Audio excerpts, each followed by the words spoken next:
Famous story channel में आपका स्वागत है। आइए आज हम आपको सुनाते हैं अमृतलाल नागर की कहानी भूख।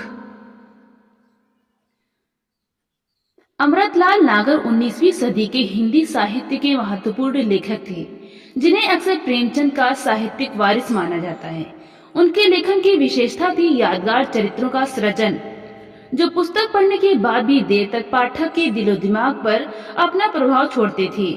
बहुआयामी प्रतिभा वाले नागर जी ने 74 वर्ष के जीवन काल में सभी विधाओं पर लिखा, जिसमें कहानी, उपन्यास, नाटक, निबंध, संस्मरण और बच्चों के लिए कई रोचक पुस्तकें हैं। 1967 में उन्हें साहित्य अकादमी पुरस्कार और 1981 में पद्म विभूषण से सम्मानित किया गया। उनके उपन्यास मानस का हंस, नाचो बहुत गोपाल और खंजन नयन हिंदी साहित्य में मील के पत्थर साबित हुए। इस संस्करण में उपन्यास का पुराना नाम बदल देने के लिए भी सफाई देना आवश्यक है। प्रकाशक को लगा कि नाम बदल देना चाहिए। उनके इस बात से सहमत होने के लिए मेरे पास भी एक कारण था। लगभग सवा साल पहले एक सज्जन, जिन्होंने इस उपन्यास का नाम भर ही सुना था, मुझसे पूछने लगे, क्या यह पौराणिक उपन्यास है? उनके इस प्रश्न से लगा कि जो नाम 26 वर्ष पहले अकाल की स्मृति ताजी होने के कारण पाठकों के मन में अपना स्पष्ट अर्थबोध करा सकने में समर्थ था, वो अब अकाल से संबंधित जन स्मृति के पुरानी पड़ जाने के कारण शायद ध्रुव हो गया है। जिन भावी शोधकर्ता छात्रों को नाम परिवर्तन के कारण कुछ अड़चन महसूस होगी, उनसे अभी क्षमा मांगे लेता हूँ। बाकी पाठकों के लिए नाम परिवर्तन से कोई समस्या उत्पन्न होने का प्रश्न ही नहीं उठता। कथा प्रवेश। बर्मा पर जापानियों का कब्जा हो गया। हिंदुस्तान पर महायुद्ध की परछाई पड़ने लगी।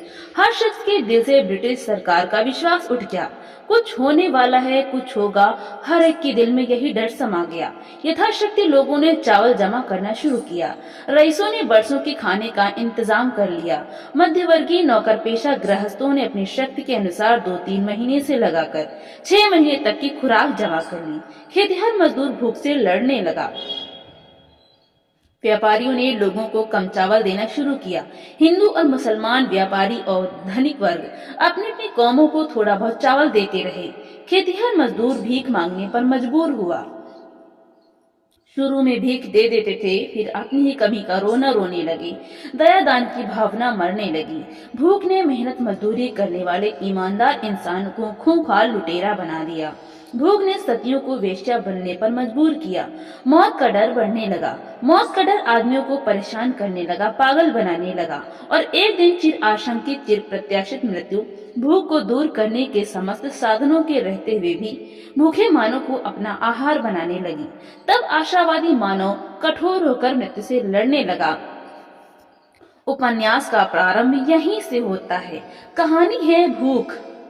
मोहनपुर एंग्लो बंगाली स्कूल के बरामदे में पैर रखते ही हेडमास्टर पांचू गोपाल मुखर्जी को ध्यान हुआ आया कि हीरू बागदी का लड़का गणेश लगातार 10 दिन तक मलेरिया ग्रस्त शरीर की सारी शक्ति के साथ भूख से लड़कर आज सवेरे चल बसा।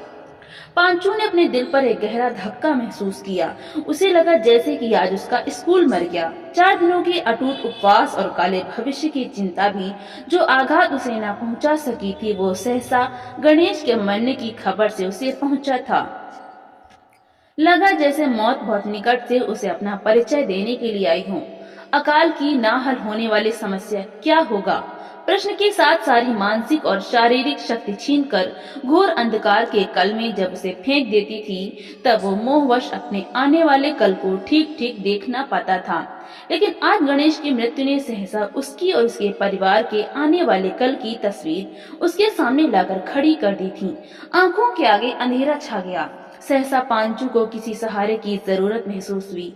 उसका हाथ अपने आप खंभे की तरफ बढ़ गया और उसके सहारे गिरते शरीर को टेक देकर उसने अपने आप को संभाल लिया। खंभे के सहारे टिका हुआ वो सिर्फ गणेश की बात सोचने लगा। गणेश बागदी उसका पहला शिष्य था। पांचू की आंखों के सामने वे सब दिन एक झलक दिखाकर तेजी से आपस में घुल मिल गए। फिर एक एक बात से याद आने लगी। इंटरमीडिएट पास करने के बाद एक और सहकारी वजीफा लेकर आगे बढ़ने का प्रलोभन और दूसरी ओर माँ का पत्र। जीवन में पहली बार उसे अपना कर्तव्य सोचने के लिए गंभीर होना पड़ा था। पांचू अपनी वर्तमान परिस्थितियों को बीते दिनों की बातें सोचकर बहलाने लगा। अगर मैं बराबर पढ़ता ही जाता कितना अच्छा करियर था मेरा। प्रिंसिपल जॉर्डन मुझे शर्तीय स्कॉलरशिप दिला देते, लेकिन उससे क्या आज की परिस्थिति में कुछ सुधार हो जाता? पांचू के विचारों को सहसा झटका लगा। अपने कल्पित स्वर्ग को ठोकर से तीन तेरा करने के लिए उसने फिर सोचा, मैं होता इंग्लैंड में और यहाँ घर भर सब खत्म हो चुका होता। आईसीएस होकर ही मुझे कौन सुख मिलता। पांचू को अपना आईसीएस न होना अच्छा लगा। इतने सिविल सर्वेंट होकर आए और अभागे देश के सर पर डॉसन के बूट फाड़कर चले गए। भारतीय नागरिकों के नौकर भारतीय नागरिकों के हुक्काम बनकर अपनी असलियत और अपना कर्तव्य भूल गए। पांचू सोचने लगा, वो इसी तरह का एक नागरिक नौकर होता, एसडीओ होकर वो भी शायद इसी तरह भुखमरों का निरीक्षण करने आता। दयाल जमींदार का आतिथ्य ग्रहण कर स्कॉच विस्की के जोर पर नवाबी प्लेटें हजम करता। मोनाई बनिया इसी तरह उसके अहलकार के सामने खीसे निपोर निपोर कर अहलकार की जेब को फुला देता और थोड़ी ही देर बाद अहलकार की जेब की अधिकांश सूजन खुद उसकी एसडीओ पांचू गोपाल मुखर्जी आईसीएस की जेब को उड़नी बीमारी की तरह छू जाती। पांचू को अपने गांव में एसडीओ की विजिट याद आने लगी। दयाल जमींदार के यहाँ जिस तरह और जो कुछ उसने देखा था, एसडीओ के रूप में उसी तरह अपने लिए भी वो उसकी कल्पना करने लगा। सहसा पांचू का मन घृणा से भर उठा। ध्यान दूसरी तरफ करने के लिए उसने स्कूल के बरामदे के सामने फैले हुए मोहनपुर गांव की तरफ से अपनी खोई हुई आंखें फिरा ली। खंबे का सहारा धीरे धीरे हाथ हटाकर छोड़ा और क्लासरूम की तरफ चला। दीवार पर स्कूल में लगाए जाने के लिए भेजे गए सरकारी पोस्टर चिपके थे। क्लास के दरवाजे के पास ही पहला पोस्टर था, अन्न की पैदावार बढ़ाओ। घृणा की भावना का एक झोंका उसे फिर लगा। झुंझलाहट में उसके मुंह से अपने आप ही निकल पड़ा, किसके लिए? फिर उसके हाथ ने झटक कर पोस्टर को चीर डाला। पांचू ने जैसे बदला ले लिया हो, उसकी उत्तेजना कम हुई। तभी उसके मन में एक आशंका भी उठ खड़ी हुई, किसी ने उसे पोस्टर फाड़ते देख न लिया हो। पांचू ने झटपट मुड़कर सामने की ओर देखा। आसपास में कोई नहीं था। दूर मोनाई बनी की दुकान पर जीवित नरकंकालों की भीड़ हो हुल्लड़ मचा रही थी। शायद किसी की निगाह उस पर नहीं पड़ी। पांचू ने एक निश्वास छोड़ी और कमरे का ताला खोलने लगा। वो सोच रहा था अगर किसी ने देख लिया हो, नहीं, मान लो अगर कोई देख लेता। मोनाई की दुकान पर पुलिसमैन तो खड़ा ही है, अगर उसकी नजर पड़ गई हो तब तो बड़ी आफत होगी। वो आएगा, हाथ पसारेगा, नहीं तो फिर थाने में रिपोर्ट दूंगा कहाँ से साले को। देने को ही होता तो आज 4 दिन में ये एकादशी जाते थे। वो सोचने लगता कि शिक्षित निर्धन न होकर अगर वो मूर्ख धनी होता तो सुखी रहता। सभ्य समाज में मूर्ख धनी का स्थान शिक्षित निर्धन से अधिक सुरक्षित होता है। वो और उसके विद्वान पिता अपने परिवार के साथ गांव के किसी भी दूसरे गंवारों की तरह भूखे मर रहे हैं, जबकि दयाल जमींदार तो उन पर हाथ फेरकर गुलछर्रे उड़ाता है। दयाल मोनाई शक्तिवान है केवल इसीलिए कि उनके पास पैसा है। मन के अंधेरे में पांचू डूबने लगा, दम घुटने लगा। एक आग गले में अटकती हुई बाहर निकली और फिर वैसे ही दबा दी गई। पांचू का सिर झुका हुआ था, हथेली से ठुड्डी पकड़े हुए, बायां हाथ कमर पर टिका हुआ, दाहिना पैर एकदम पीछे और बायां आगे जमा कर वो इतनी देर से खड़ा हुआ था। मजबूरी की इस दम घोटने वाली भावना से शरीर अस्थिर हो उठा। हाथ ठुड्डी से हटकर नीचे आ गया। दोनों हाथ कमर के पीछे जाकर बंध गए और दोनों पांव बराबर आ गए। वो अनमना हो गया। चीलों कौवों और कुत्तों के सामूहिक शोर के प्रति उसके कान चेतन हुए। पांचू ने सिर उठाकर सामने देखा। मोनाई अजीम एक तरफ, दयाल जमींदार अपने हाली मुहालियों के साथ दूसरी तरफ। इन दोनों के बीच से गुजरकर पांचू की नजरें मोनाई के मंदिर तक पड़ रही थीं। पांचू ने देखा मंदिर के दरवाजे पर पछाही लठैत अब पहरा नहीं दे रहे थे। मंदिर के सामने पड़े हुए ब्राह्मणों पर आंखें फिसलती थीं, मगर वो पहले घूरे को ही देखना चाहता था। वहां भी भीड़ इस वक्त तक तितर बितर हो चुकी थी। इक्का दुक्का आदमी चील कौओं और कुत्तों के जमघट में एक शक्तिहीन शत्रु बनकर घूरे को घूरता हुआ दिखाई दे रहा था। पांचू को यह दृश्य अच्छा न लगा। घूरा इस वक्त उसे मरघट की तरह मनहूस लग रहा था। पहले आदमियों का मेला लगा हुआ था, लोग पर लोग टूट रहे थे। चील कौवे और कुत्तों से घमासान लड़ाई छिड़ी हुई थी। आदमी तगड़ा पड़ रहा था। उस दृश्य में कितना जीवन था, कितनी क्रियाशीलता थी। और अब वो मैदान छोड़कर चला गया है। क्या बात क्या है? घूरे पर की जूठन भी खत्म नहीं हुई। कुछ देर पहले झुंड के झुंड आदमी पेट के लिए आपस में जितना लड़ रहे थे उतना वे अपना पेट भर नहीं सके थे। तब फिर वे चले क्यों गए? तुरंत ही पांचू को मोनाई के घर की गोलियों और लाठियों की याद आ गई। सारी बात उसके दिमाग में साफ झलक उठी। आदमी भूख की तकलीफ सहते सहते टूट जरूर गया है, परंतु इतने दिनों तक अहम के साथ पीड़ा के सहवास ने उसे एक से लड़कर एक तरह से इसका आदी भी बना दिया है। अन्न पाने की झूठी आशा लिए वे भूख से लड़कर दिन गुजारते हुए भी वो जीवित हैं, परंतु गोलियों और लाठियों से लड़ते जाकर उसे तुरंत ही अपनी जिंदगी से हाथ धोना पड़ता। आदमी जीवन से प्यार करता है, मौत से जहां तक बन पड़ता है वो दूर ही रहना चाहता है। मौत के ठेकेदार जमींदार दयाल विश्वास को सामने देकर भूखे हट गए थे। उनके पैर हट जाने के लिए सामूहिक रूप से अपने आप उठ पड़े थे। अब चीलों और कौओं के समान शत्रु रह गए थे। इनका शोर और कांव कांव हवा के जर्रे जर्रे में भर गया था। कान उस शोर के इस कदर आदी हो चुके थे कि ध्यान दिए बगैर भी आवाजें खलती नहीं थी। एक तरह से सुनाई ही नहीं देती थी। एक बार पहले भी जब इस हंगामे से आदमियों की चीख चिल्लाहट और कराह कम होते होते मिटने लगी थी, तब पांचू के कानों ने जाकर उस कमी को महसूस किया था। उसकी आंखें फौरन ही उठ गई थी। लोगों के हटकर चले जाने पर भी उसका ध्यान गया था, मगर उस वक्त दयाल जमींदार बड़े जोरों के साथ मोनाई के धुर्रे उड़ा रहे थे। पांचू की दिलचस्पी उस वक्त उसमें ही थी। उन भूख के मतवालों को नजरअंदाज करके वो दयाल जमींदार के रौब में मोनाई पर अपनी विजय का अनुभव करने में फंसा हुआ था। बाद में यह नशा धीरे धीरे उतर चला। वो फिर सिर झुकाकर सोचने लगा था कि हारने और हराने वाले दो पूंजीशाहों के सामने उसकी हस्ती ही क्या है। चाहने पर पल भर में दयाल जमींदार उसका भी पानी इसी तरह खड़े खड़े उतार सकता है। चाहने पर मोनाई भी उसे मखमल में लपेट कर दस मार सकता है, और पांचू चाहने पर भी इन दोनों में से किसी को कुछ भी नहीं कह सकता, क्योंकि वो कायर है। गांव के कमतरीन इंसान भी पांचू से अच्छे हैं।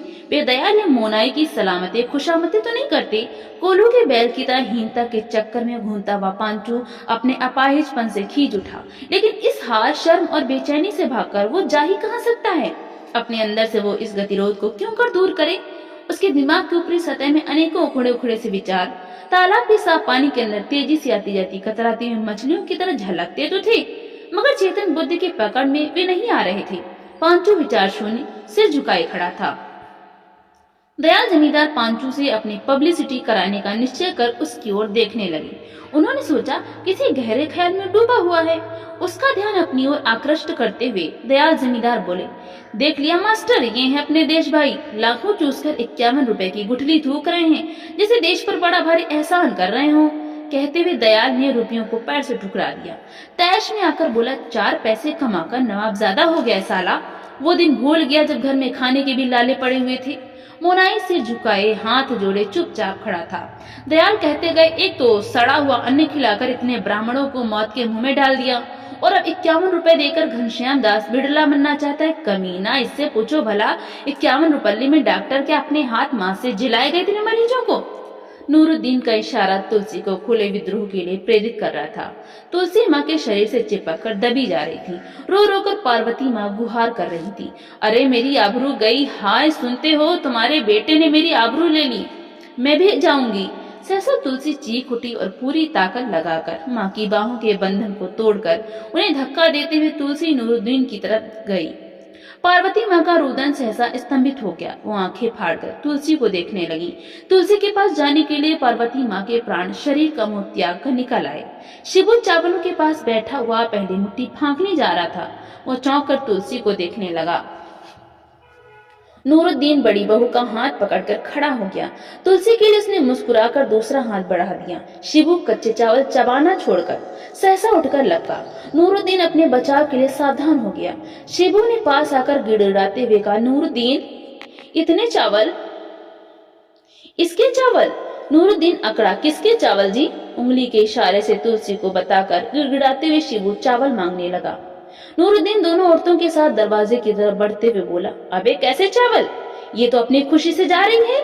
तुलसी खुशी से जा रही थी। उसने सुन रखा था कि धर्मशाला में सिर्फ जवान औरतें ही भर्ती की जाती हैं। वहां उन्हें खाने को मिलता है, पहनने को मिलता है, बड़ा सुख मिलता है। तुलसी भी खाना चाहती है, कपड़ा चाहती है, और वो सुख चाहती है। जो उसे अभी तक नहीं मिला, जिसकी वो बरसों से कल्पना करती आई है। नूरुद्दीन उसे आगे बढ़ाकर ले चला। शिबू रोते हुए बच्चों की तरह मचला, मेरा चावल दो। चलते चलते जरा रुक कर नूरुद्दीन ने एक बार सिर से पैर तक शिबू को देखा, हंस पड़ा, बोला, अबे ये टाप टिन्नक दिखाता किसे है साले, जो एक फूंक मार दूंगा बेटा तो कन्ने पर से कट जाएगा। चल बैठ घर में, उल्लू की दुम कहीं का। मंगला अपने कमरे की सीढ़ियों पर छिपी हुई खड़ी थी। नूरुद्दीन के दहलीज में आते उसने जल्दी से अपने कमरे में जाकर भीतर से किवाड़ बंद कर लिए। मंगला खिड़की से बाहर देखने लगी। धर्मशाले वाला बकुल फूल और दीदी मनी को लिए हुए चला जा रहा था। मंगला जिंदगी के सूनेपन में खोई हुई खड़ी रही। नूरुद्दीन तुलसी और बड़ी बहू को लेकर चला गया। नूरुद्दीन की डांट खाकर अपनी असहाय अवस्था पर शिबू को बड़ी खिसियाहट छूटी। उसके होंठ कांपने लगे, आंखें बरस पड़ी। शिबू रोता जाता और बीच बीच में चावल की फंकी भी लगाता जाता था। माँ की तरफ देखा, वो जमीन पर झुकी हुई पड़ी थी। शिबू रोता हुआ माँ के पास आया। माँ का सिर उठाकर देखा, मुंह खुला हुआ था, आंखें फटी की फटी रह गई थी। बचपन से शिबू का यही एक सहारा था। जब उसे दुनिया की गोद में जगह न मिलती तब माँ के पास आता। इस आश्रय के प्रति उसका विश्वास इतना गहरा था कि ऊपरी तौर पर वो उसकी परवाह करना छोड़ चुका था। माँ को मरी हुई देखकर वो घबरा गया। उसकी आंखें उमड़ पड़ी। वो अपनी माँ की लाश से चिपट गया। सहसा माँ की लाश को जमीन पर लिटाकर उसने माँ का खुला हुआ मुंह देखा, फिर अपनी आंखें पोंछी और लपक कर सारा चावल मुट्ठी में उठा लिया। माँ के खुले हुए मुंह में चावल डालकर शिबू अपनी रूठी हुई माँ को मना लेना चाहता था। फिर मृत्यु की चेतना हुई। शिबू का हाथ रुक गया। खोए हुए बच्चे की तरह वो चारों ओर आंखें फाड़ फाड़ कर देखने लगा। कोठरी में दीनू पड़ा था, परेश खड़ा था। पिता का प्रेम आंसुओं के साथ उमड़ रहा था। शिबू उठ कर गया, देखा परेश मर चुका था। दीनू के दिल की धड़कन धीमी धीमी चल रही थी। वो कुछ ही क्षणों का मेहमान था। शिबू कुछ देर तक आंसुओं से भरी आंखों से उसकी तरफ देखता रहा।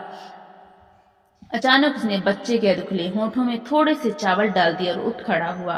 वो बाबा की कोठरी के सामने आया। बाबा कोठरी के दरवाजे का सहारा लिए खड़े थे। शिबू चुपचाप उनकी तरफ देखता रहा। सहसा उसकी मुट्ठी खुली, थोड़े से चावल बच रहे थे। हथेली झुकाकर बाबा की कोठरी के सामने चावल गिराने लगा। उसकी नजरें बाबा के चेहरे पर ही रहीं। देखते देखते वो चीख मारकर रोता हुआ घर से भागा। खिड़की से मंगला ने देखा, ज्याठा मौसाई चीख कर बड़ी तेजी के साथ भागते चले जा रहे थे। मंगला की आंखें भर आईं। शिबू उसके पति का भाई था। शिबू की आड़ में मंगला को अपने पति के चले जाने पर रोना आ रहा था। मंगला अपने विश्वास को तोड़ना नहीं चाहती थी। वो रोकर अपना अमंगल नहीं करना चाहती थी। उसके मन में कोई जोर देकर कह रहा था, वो आएंगे, मुझे छोड़कर वो कैसे रह सकते हैं। आंखें पोंछकर मंगला नीचे उतरी। बाबा अपने दोनों हाथ फैलाए दालान में कुछ टटोलते हुए आगे बढ़ रहे थे। मंगला ने आगे बढ़कर बाबा का हाथ पकड़ लिया। बाबा झिझके। स्त्री का हाथ पहचाना। छोटी बहू, ब्याह कर आई तब से आज तक कभी बाबा से बात नहीं की थी। तो दोस्तों, आपको ये कहानी कैसी लगी? लाइक करें, ज्यादा से ज्यादा शेयर करें, और हिंदी साहित्य की कौन सी आप कहानियां सुनना चाहते हैं कमेंट बॉक्स में जरूर बताएं। और हिंदी साहित्य की